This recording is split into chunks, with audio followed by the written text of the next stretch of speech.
Olá, meu nome é Mona Lessa, eu sou microbiologista e professora do curso de Ciências Biológicas da UENG, Unidade Carangola. E hoje eu estou aqui para falar um pouco sobre a origem da pandemia de Covid-19.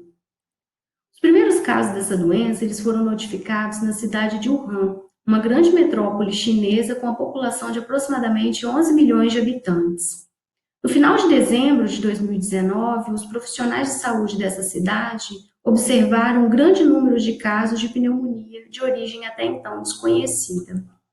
Já no dia 7 de janeiro de 2020, o agente etiológico dessa doença ele foi isolado e foi caracterizado, e viu que se tratava então de um coronavírus.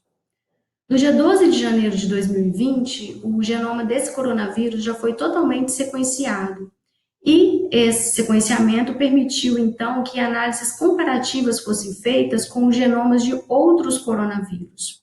Em uma dessas análises, foi possível observar uma grande semelhança entre o coronavírus que está circulando atualmente e o coronavírus que foi responsável por uma epidemia no sul da China no ano de 2002, o SARS-CoV-1.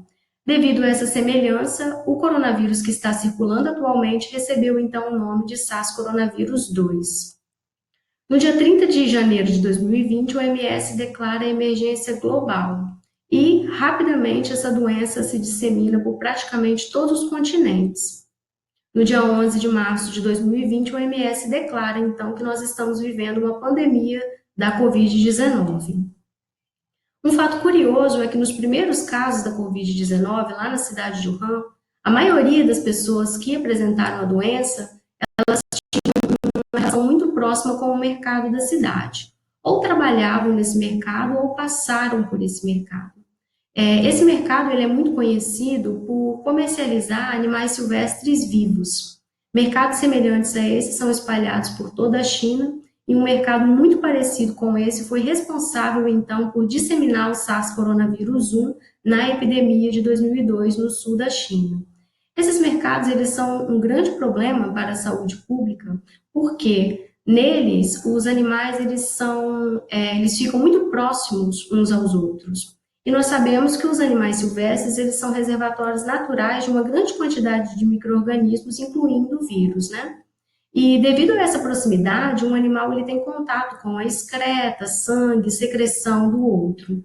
Sendo assim, um micro-organismo pode passar de um animal para o outro, podendo chegar então até o homem.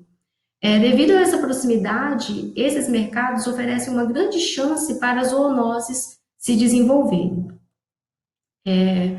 Fazendo uma análise comparativa do genoma do SARS-CoV-2 com o genoma do coronavírus isolado de um morcego na própria cidade de Wuhan, esse morcego foi capturado na própria cidade de Wuhan, foi possível observar uma grande semelhança entre esses coronavírus. Esses genomas apresentavam 96,2% de identidade genética. E aí veio a pergunta: seria mais uma vez o morcego responsável por trazer um vírus e causar uma epidemia na espécie humana? Nós sabemos que os morcegos são reservatórios naturais de uma grande quantidade de micro-organismos e inúmeras espécies virais. Ele teve um papel muito importante na epidemia, tanto na epidemia de SARS-CoV-1 quanto na epidemia de MERS coronavírus. Mas nesses dois casos, um outro mamífero foi o elo de ligação entre o morcego e o homem. No caso da Covid-19, nós ainda não sabemos qual é o animal que está fazendo esse elo de ligação entre o morcego e o homem. E é lógico que, quando esse questionamento surgiu, inúmeros trabalhos foram feitos para descobrir, então, qual é o animal que está fazendo esse elo de ligação.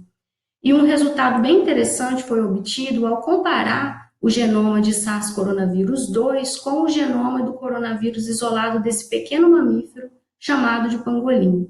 Esse animal ele é comercializado naquele mercado que eu citei para vocês anteriormente, e o genoma do coronavírus isolado desse animal ele tem uma semelhança maior com o SARS-CoV-2 do que com o genoma do coronavírus isolado de morcego, que eu citei anteriormente.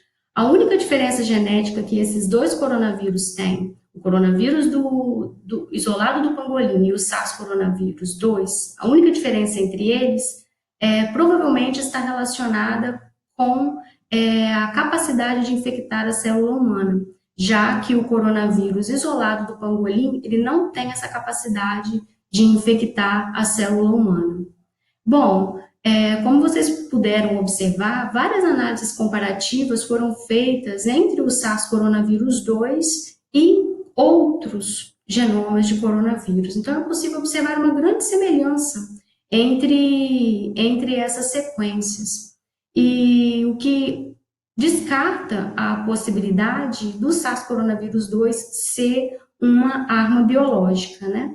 E fazendo uma análise mais refinada também desse genoma, é possível observar que não tem sinais que houve uma manipulação genética nesse genoma do SARS-CoV-2. Então, não se trata de uma arma biológica, trata-se de uma zoonose de ocorrência natural, que embora essas zoonoses elas sejam eventuais, elas acontecem na nossa história e são então responsáveis por grandes epidemias aí na história do homem, como foi o caso da epidemia de SARS-CoV-1 e está sendo agora então o caso da epidemia de SARS-CoV-2. Muito obrigada. Se possível, fique em casa.